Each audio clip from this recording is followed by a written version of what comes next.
And we're back. Merry Christmas, Happy Hanukkah. We're gonna meet some French tourists. So today we wanted to talk a little bit about the Romance languages because Romanian is a Romance language. Oddly enough, it's the furthermost eastern one. Yeah. It's Okay.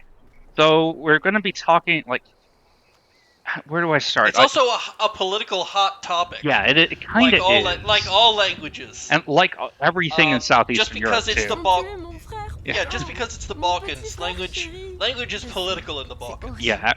There's a lot of things that are political in the Balkans. The concept of the Balkans is in and of itself political. Yeah. Céline, s'il te plaît. Laurent, her brother, was killed by wolfmen, and she blames me. Parce que tu penses qu'à ça, bordel. Tu serais encore en vie si tu... We were together, me and Laurent. We were in love. We wanted to tell her, but we were afraid she will lose it.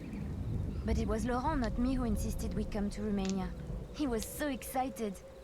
I mean, aside from the Wolfmen, it is a good idea because Romania is supposed to be fucking beautiful. Yeah, Romania is beautiful. Romania is beautiful, and it's got a lot of shit going on. It has a lot of history. Forcément, t'es complètement taré de la tête. How could I have known? The wolves came from everywhere. Yeah, we it's. ran back to the cabin and he was she's right just behind me. swearing at her in Then French. He wasn't. Well, that's how they kept the PG-13 rating. Yeah. They swear in another language. That's what they used to do on Mork and Mindy. Is Mork would just, Robin Williams would just look up swear words in other languages and say them. Il n'y a plus que nous deux maintenant. Comme avant. As like supposed to be his native language. So he's like swearing in Vietnamese. Yeah.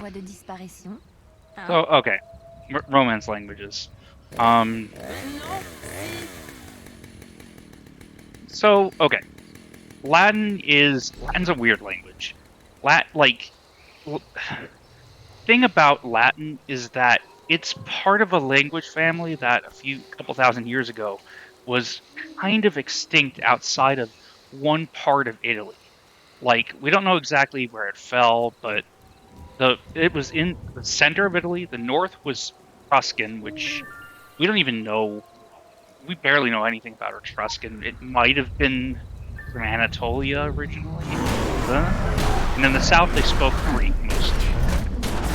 And then the Roman Empire came, and they started exporting Roman culture all over the Western Empire especially.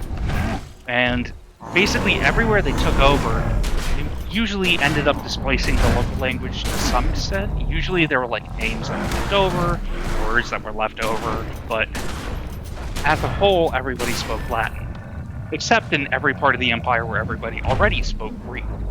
And that's part of why there was a divide between the Eastern and Western Roman empires. Latin never displaced Greek in the eastern half, except for one place, where in the eastern half where there hadn't been Greek spoken, and that was Dacia, which is kind of modern, like the eastern-ish part of modern Romania, maybe. Nobody's entirely sure where the boundaries were, and that got taken over in the 200s because it was about the 100s, 200s-ish. No, I think it was Trajan, so that would be 100s AD, because it was full of gold, and the Romans also wanted it as a kind of bulwark, place across the Danube to for them to basically interact with the tribes beyond the frontier, and as a sort of a forwarding point. And then they ended up pulling back in like the late 200s, leaving a bunch of colonists behind. These were a mixture of Roman soldiers mostly who settled in, and local Dacians who kind of half assimilated. Like, the process that created the Romance languages in the Western Empire was underway when the Romans pulled out. So you had a bunch of people out there who spoke Latin-ish. It was whatever the Dacian language is. It's long gone. We know very little about it because the earliest writings we have about the area are either just in Latin, about Latin, or come from later by the time Romanian was actually taking shape. But Romania had sort of this split. When it basically got cut off from the Roman world when they were invaded, and ended up developing in isolation from everything else.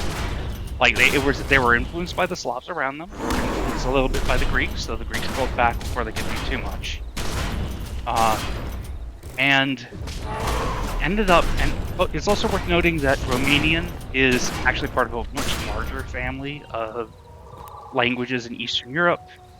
They're called A-Romanian languages. I don't remember why. I think it's some odd connection. They can mostly be found scattered across the mountains to the south of the Danube. Little bits and pieces here and there. And so how exactly the sort of Romano-Asian settlers are connected to modern Romanians is another extremely hot button topic. But it's not up for debate that they still keep speaking their version of Latin, which evolved into Romanian, a full Romance language, like on the level of, like Spanish or French or whatever, just on the other side of the old empire, cut off. And Romanian is odd. Romanian has, it's very much a Romance language, but it has features that are vaguely related to Slavic languages, but not really. It has some elements of Hungarian, which is also unrelated to Slavic languages. It's actually Hungarian's closer to Finnish than anything else you're familiar with. Yeah, I see those meme images all the time. Yeah, there's lots of memes about Eastern European ethnicities. But it's a really hot. I'm stumbling around. I'm kind of stumbling around, having a harder time talking about this than I would have thought, because it's kind of at a sweet spot of stuff that I know about, but I don't know well enough that I'm confident I won't be stepping into areas of trouble. So I'm bumping up and going, wait, no, I can't say that because I'm not certain. No, I can't say that because I'm not certain. And it's because there's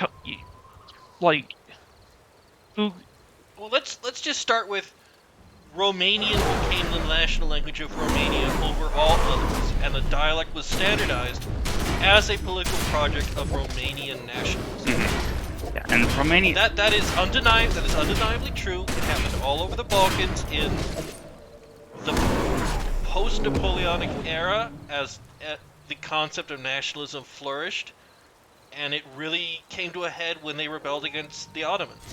And I mean, you see the same thing with Greek, Hungarian, and all those countries that sort of, kind of said, we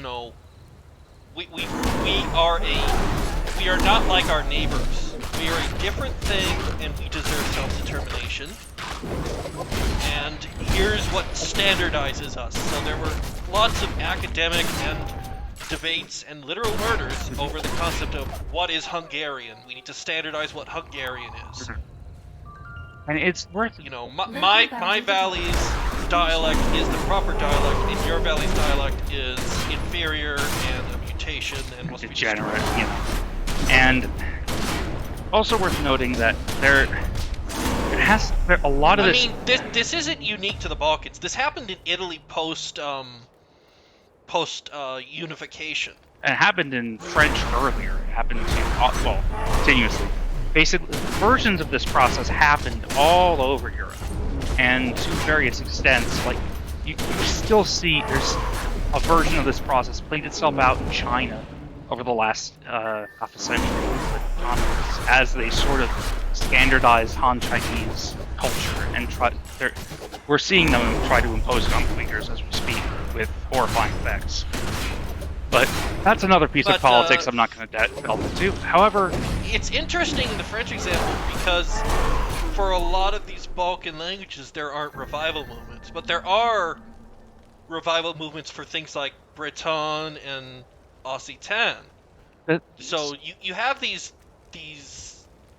languages that were marginalized and destroyed, like Cornish in the UK, that are seeing revival movements.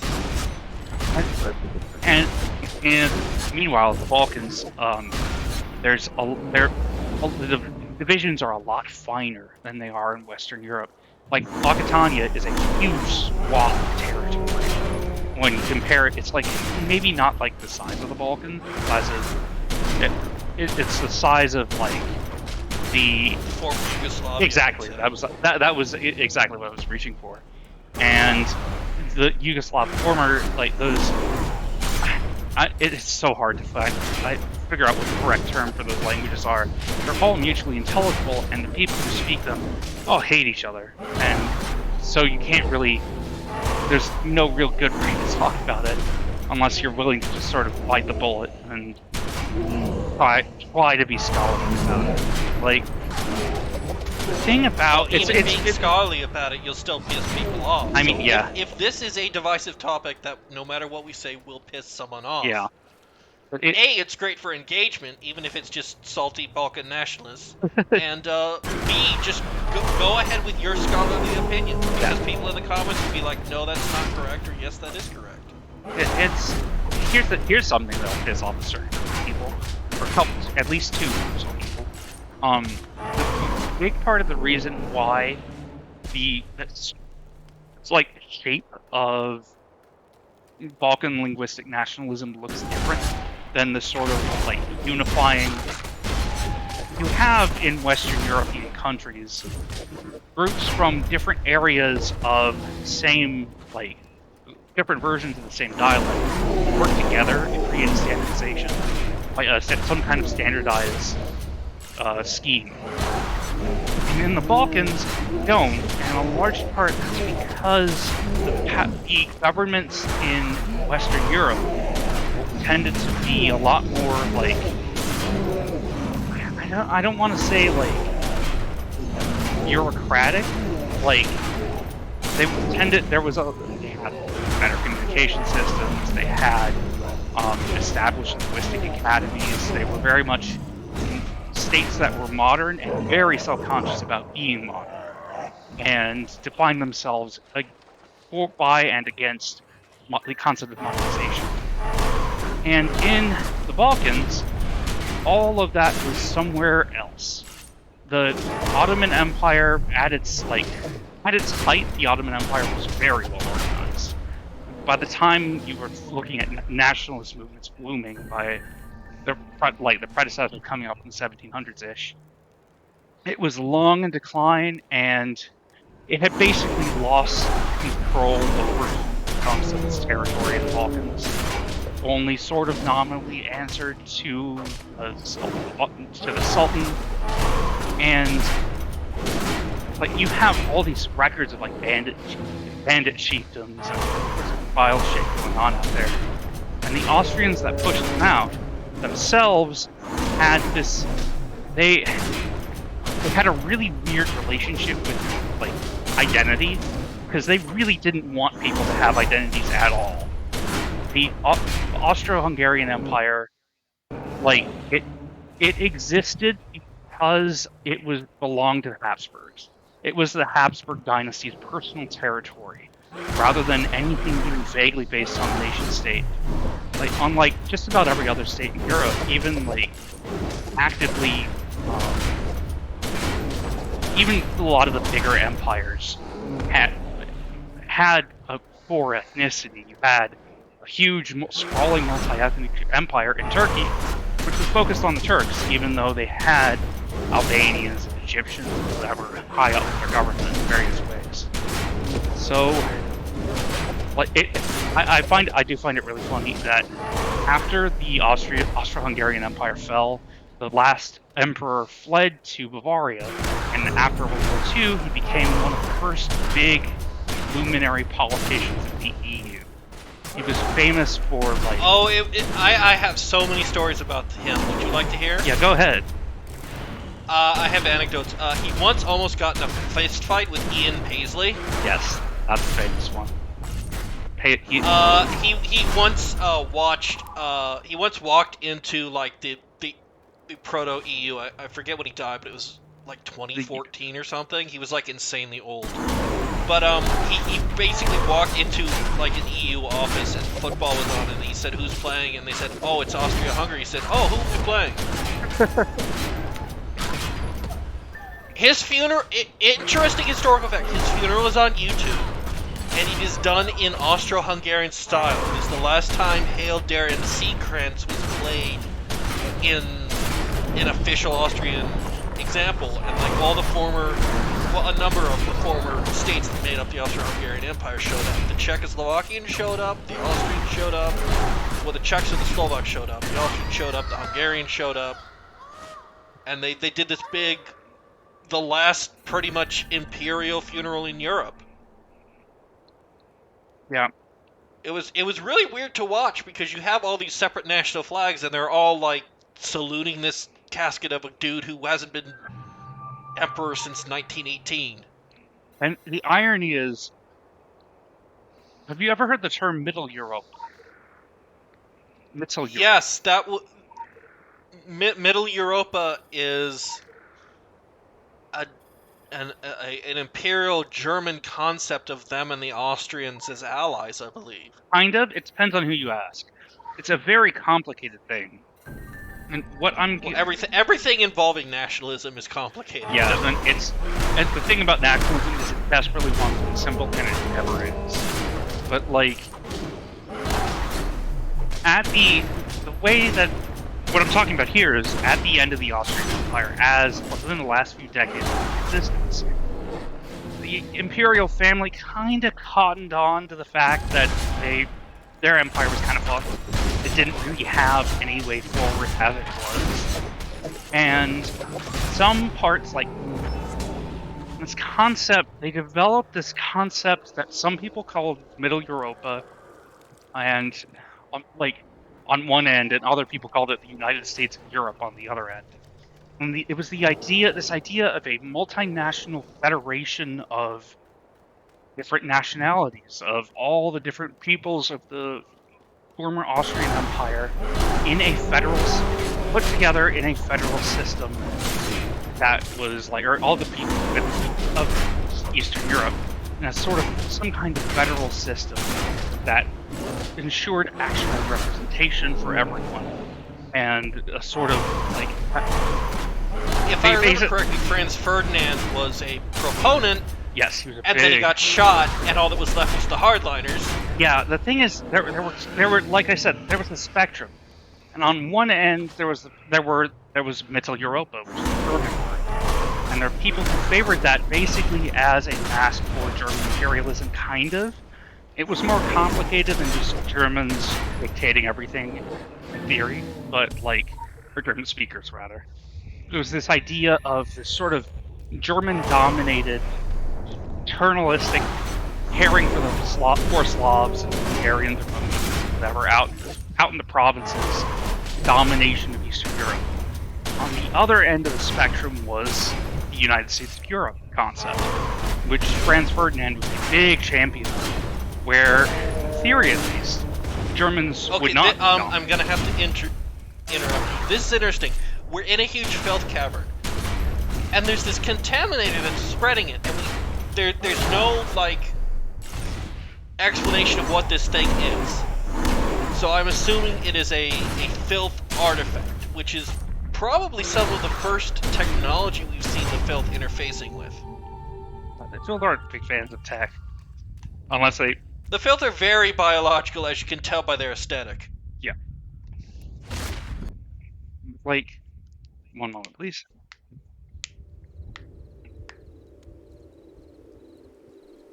Still getting over a cold, or it's something. Run. I don't know what the. I think I think that's just like a hole in reality or something, rather than an actual artifact. Well, it is like just a silver orb you'd find in any sci-fi scenario, but it's exclusively spreading the filth and infecting things. So, I don't. And it's never mentioned again, so we don't know anything about it. 90% of the shit in this game. Yeah, that's fair. It'll show up once, and you'll go, hey, that's cool, what does it mean? And they'll go, fuck you. You don't get to know what it means.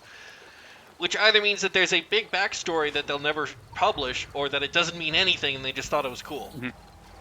George Lucas style. Yeah. Sorry. Okay. I need We to talk. talked about that last episode. Oh, let's talk about. I need to. Let's talk about the United States of Europe as soon as I can. Which it causes other people The pain. concept of the I thought it was the United. Well, Like the thing is that this concept of a United States of Europe would have been basically rehauling the Austro-Hungarian Empire as a federal state with these basically, because the Austrian Empire was the Austrian Empire, there were a bunch of little German populations spread throughout the empire, and the way it would have worked is that sort of a federal structure, Austrian majority areas as a couple of states, and all the other majority areas would have their own defined borders with semi-autonomous majority German enclaves within them. And in theory, all of these different states would be legally equal. And if you may have noticed, there's something, there was supposed to be something like 15 they wrote, and you may notice I said like 2 states and a bunch of autonomous group like regions would be majority German, as opposed to 13 other ones. And that was intentional. The idea was that the traditional German domination, the Austrian domination of the Austrian Empire, at this point it was kind of obvious. It just was not going to work. They already lost. They almost lost Hungary, and they only managed to keep it by like dividing their empire internally in half and giving Hungary basically a sort of half independence. Legally,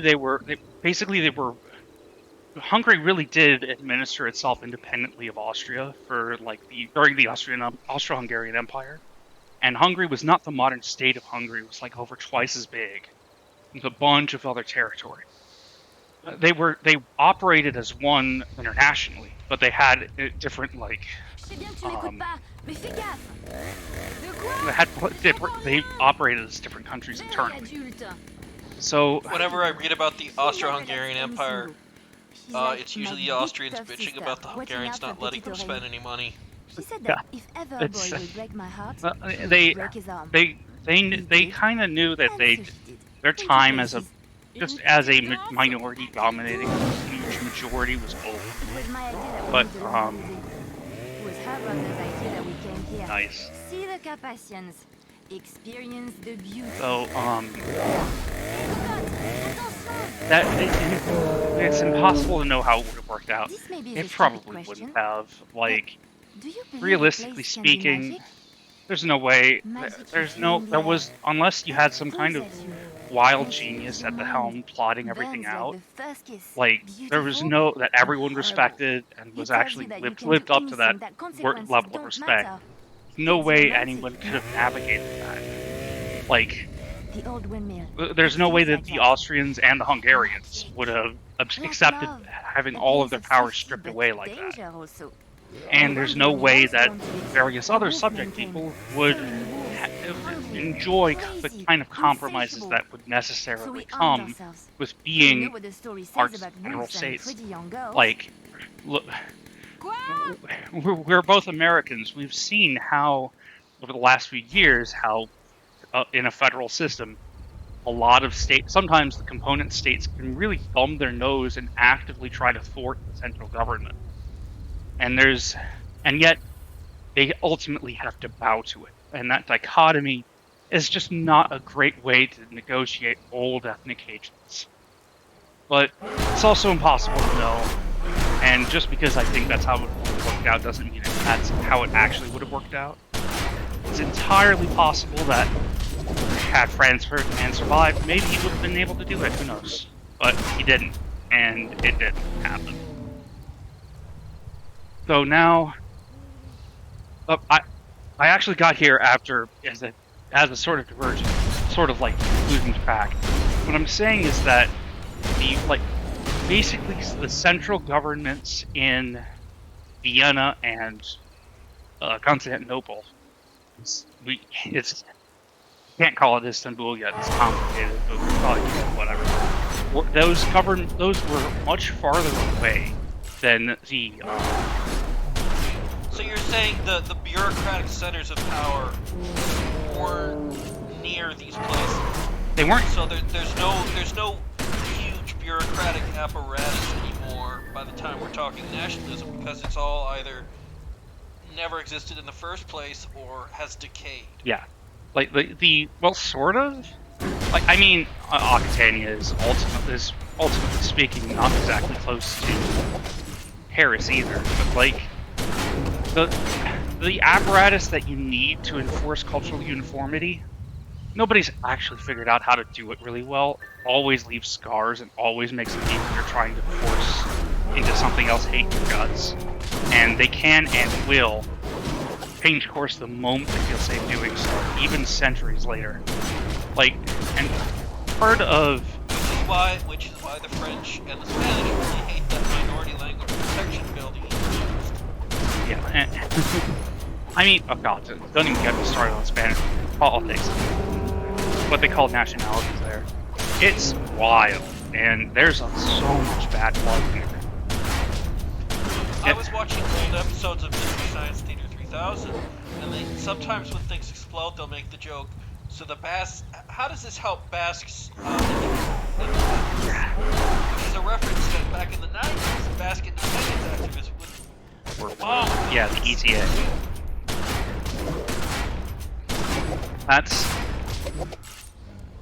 It's a mess. God, it's a mess. But not as much as a mess as former Yugoslavia, but it's still a mess. I mean, yeah. I mean, these days... As we are speaking, Serbia has activated its military to the highest readiness alert. Over Kosovo. Oh, God. Years, and like... things have not been great there, but they've been actively covering. Like, you can go to Sarajevo now, and it looks... I'm probably mispronouncing that, making Serbian things. Like, it looks completely different than what it did 20 years ago. It's really... There's been a lot of work done to recover, and now they're slipping back into God knows what. So yeah, that's anyway the Balkans are a mess. And so rolling back, like, can I say something? You remember Watchmen, right? vaguely, yeah. It is 1912. The Balkans are at war. It is 2022. The Balkans are at war. Yeah. Like, and I mean, it's worth noting that it's worth pointing out for the people listening that, in fact, the Balkans had been at war in 1912, and a couple of years, that was, like, basically until, like, 1911-ish, I swear, that was the Second Balkan War, and that started. There's a big span of Ottoman territory all the way to the Adriatic, and they lost all of that to their neighbors during that war. And it was only a couple of years gone by the time another war broke out. And there's a reason the Ottoman Empire at the beginning in 1914 was called the sick man of Europe. Yeah, oh yeah. It had just lost a war very badly, and had not had enough time to recover. Its economy was shit. It was leveraged out the ass with Western loans. Yeah, and I mean, weird thing about the Ottoman Empire, it took all of time to collapse. Like, yeah, nobody declines as gracefully as the Ottomans, but they still declined, and you can only decline so gracefully. But yeah, and basically, in Eastern Europe, either bureaucratic apparatus... Oh, by the way, guess who we found? Orochi, and they're all fucking dead again. Wow. What a surprise. Yeah, there you go. Such a shocker.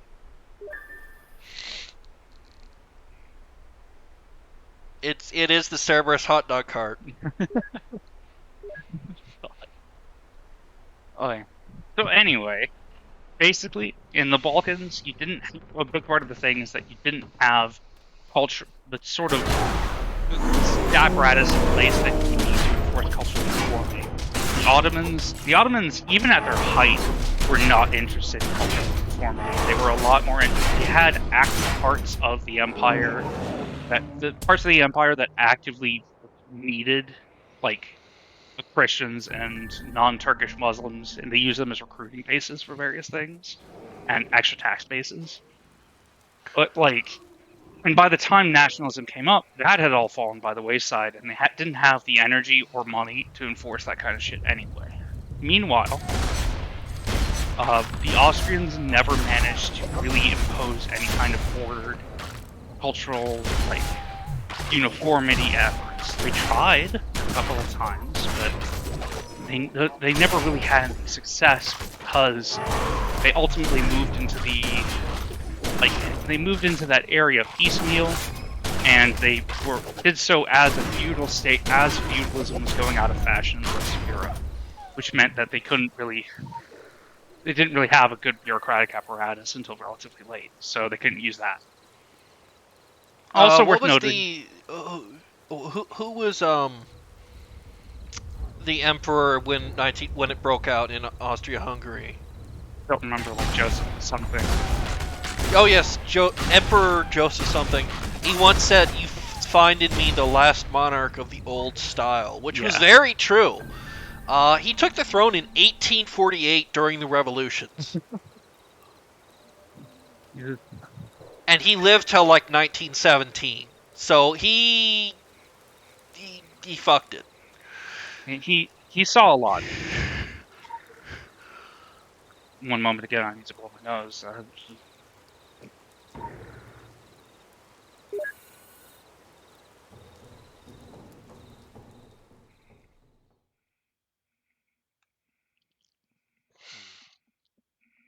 So yeah, and also worth noting, just on a physical level, Balkans are incredibly mountainous, and you've got the Danube running right through it, cutting parts of it off from other parts.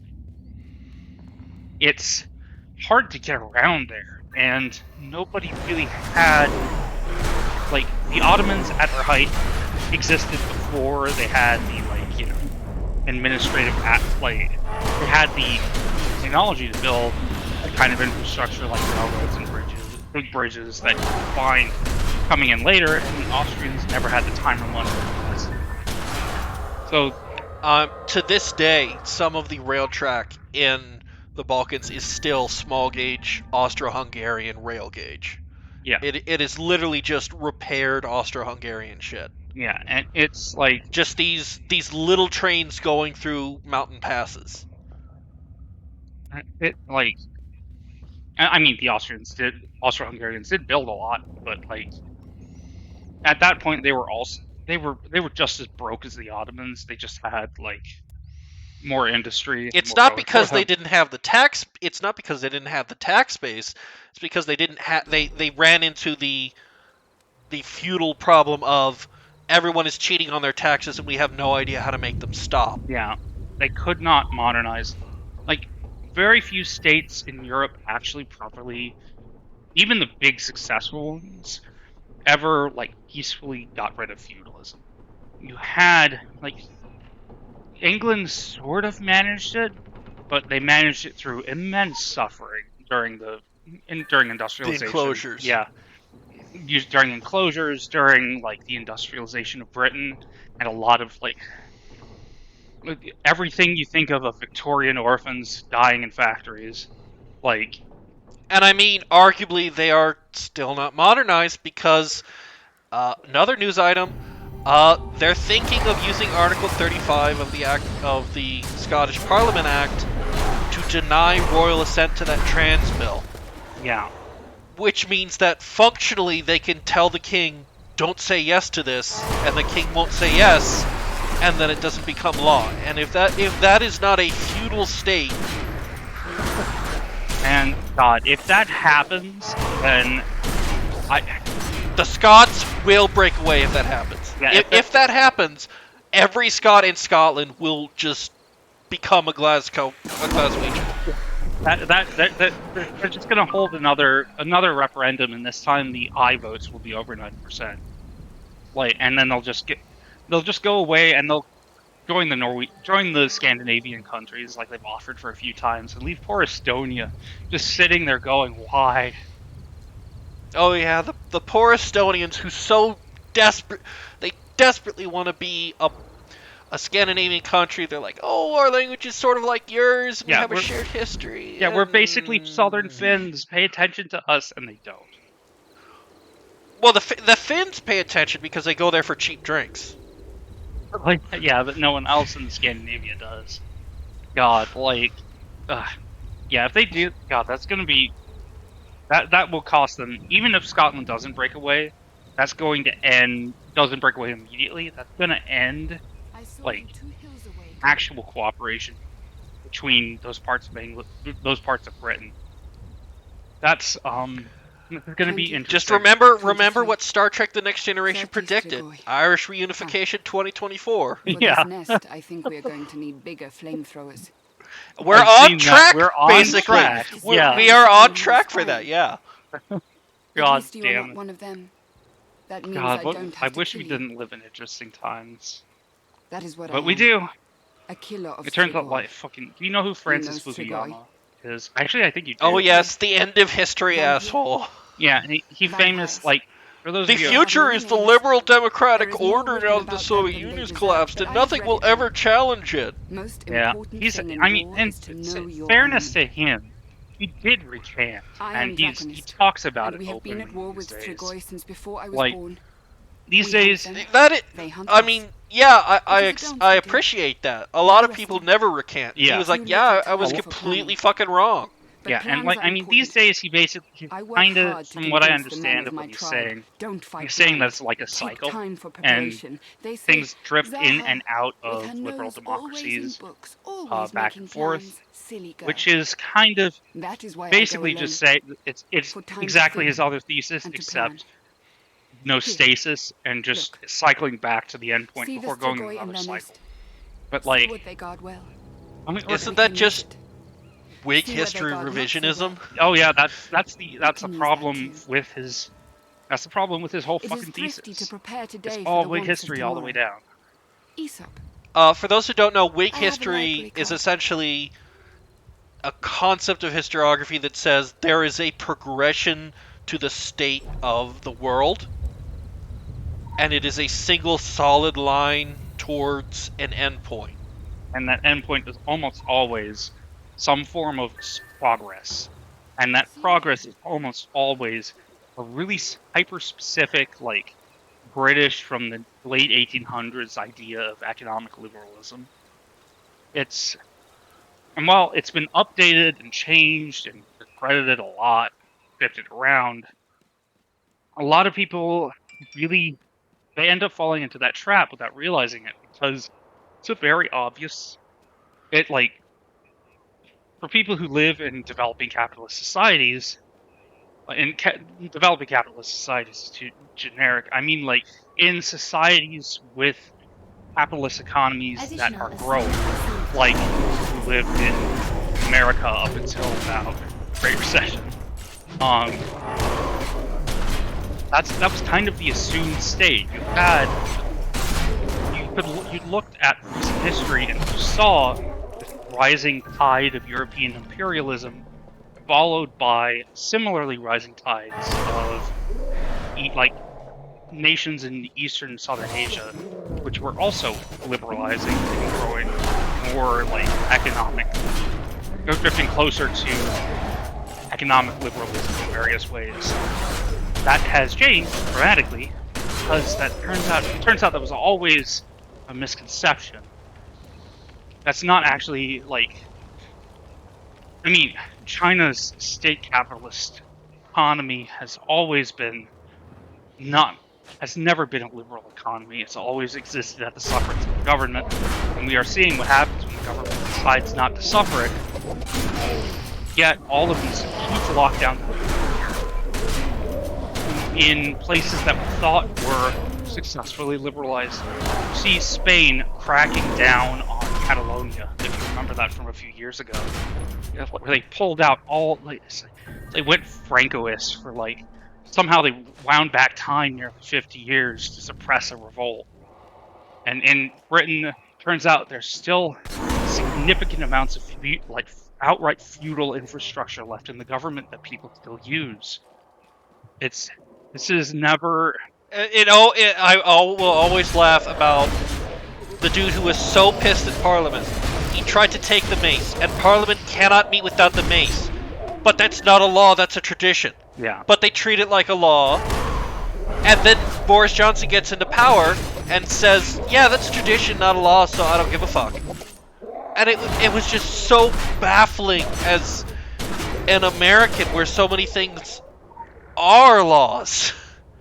I mean, but even that's not really true, because a lot of how the Congress and the Senate, I mean the House of Representatives and the Senate act are just conventions. Robert's Rules of Parliamentary Order are not law.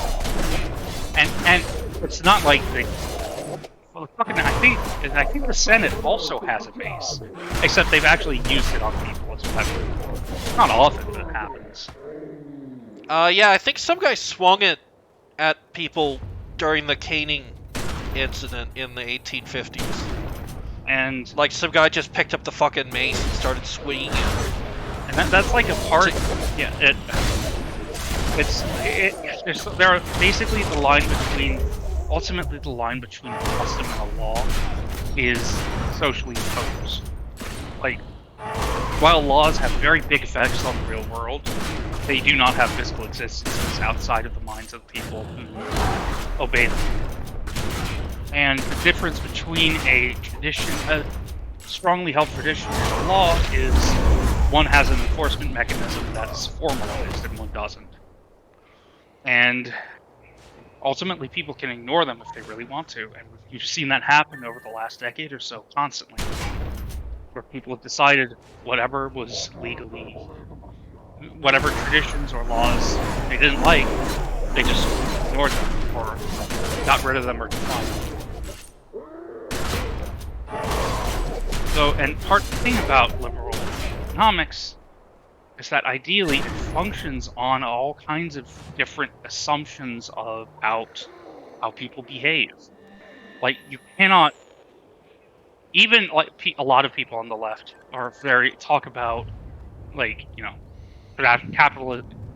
capitalism as inherently free and inherently exploitative. The thing is, as like fucking Adam Smith, people's patron saint of libertarianism, he talked a lot about how he thought his most important about how landlords were terrible. Yeah. Yes. He hated landlords about as much as Karl Marx. Yeah, and he considered himself a moral philosopher much more than an economist. And even he talked about I remember reading Wealth of Nations. There were 4 areas that he said the government should specifically handle. I can't remember them all. I do know public health was one, and it's handled in its entirety. Like public health, public education, I think certain aspects of infrastructure. Like, ideally, it's interesting. It's interesting. That brings me to an interesting topic: is early American efforts at infrastructure, because that was an inherent part of the political debate in early America. Is we should build some roads. The government can't build roads. No, the government can totally build roads. And just the Jeffersonians arguing that no, it should be private enterprise or individuals who do so, and then completely failing because it turns out roads are very expensive and you can't really recoup that investment very well. The thing is that, the people watching this video, and obviously the people talking over this video, we're relatively young, and we live in a world where capitalism is trickle-down economics. Like, we have never lived in a society where that hasn't been the dominant strain felt within capitalist economics, and that's not always been the case. We've always had other strains. Like, we came to American economics used to work on Keynesian principles, and it's way more complicated than this, but Keynesianism really likes big time government spending on the idea that basically the government would put money into private enterprise. Private enterprise would build a whole shit ton of things, and the government would tax it off as they, like, off of what they build, and then pay them back, build more shit. And they use that. My dad says he loves John Maynard Keynes. He only votes Republican because the Democrats will raise his taxes. Yeah, like, I mean, you know, there's a certain level of those are obviously disconnected. Like, I will never forget what he once said to me. I proved him wrong about Jimmy Carter hollowing out the military with a article from, like, the U.S., whatever the U.S. military's journal is. And he said it didn't matter what really happened, he lived through it. Yeah. And that's the most boomer thing I think he's ever said. God. Like, it's just, we live in a society, but, like, we live in a society where the dominant form of capitalism is capitalism without limits. And that's not how capitalism ever really worked.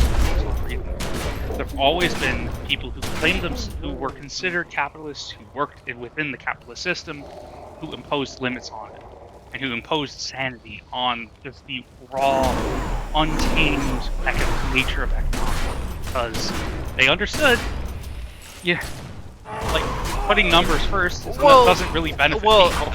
Let me pose a question to you: is this not what the Marxists have been predicting? Haven't they always said there will come a time when capitalism rips off its mask and exposes itself? Capitalism has ripped off its mask at least a dozen times ever since the Communist Manifesto was published, and has always sprung back just as strong. That, like, people, like, I remember reading that, and Marx talks about we have now entered late-stage capitalism. And this was written in 1848. Like, capitalism today is a very different beast than it was then. And so are we still in late-stage capitalism? Are we in, like... Are we going to start attaching, like... How many prefixes are we going to be attaching here? Like, there's a lot to speak for. There's a lot going for Marxist economics.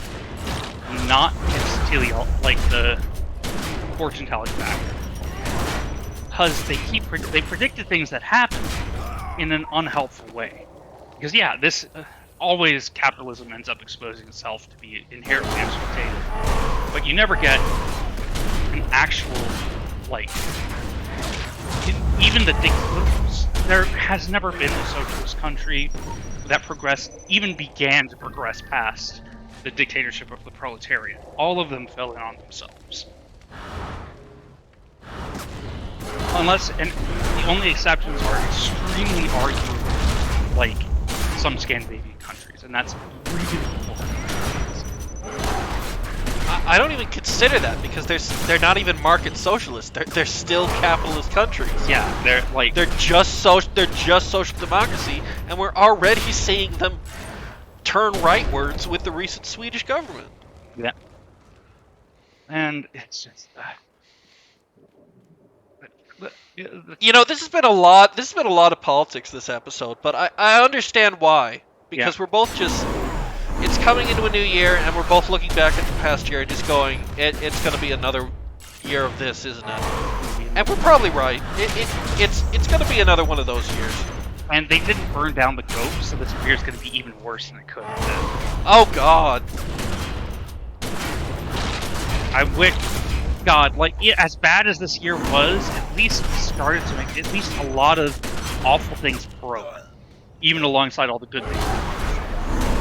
And now, since the goat's still standing, we're going to progress right back. Everything is going to hell. For those who don't know, there is a famous goat sculpture they put up in Sweden every year, and every year they try to burn it down. Years where it does not burn down are very bad. Yeah, and I think they failed this year. Like, last year was the first year in half a decade since before Trump was elected, I think, that they managed to burn the goat down. The people who built it hate the idea. They don't want it to burn. But It's tradition! It's tradition! And that makes it okay. Which is what Weird Al taught me in his song Weasel Stomping Day.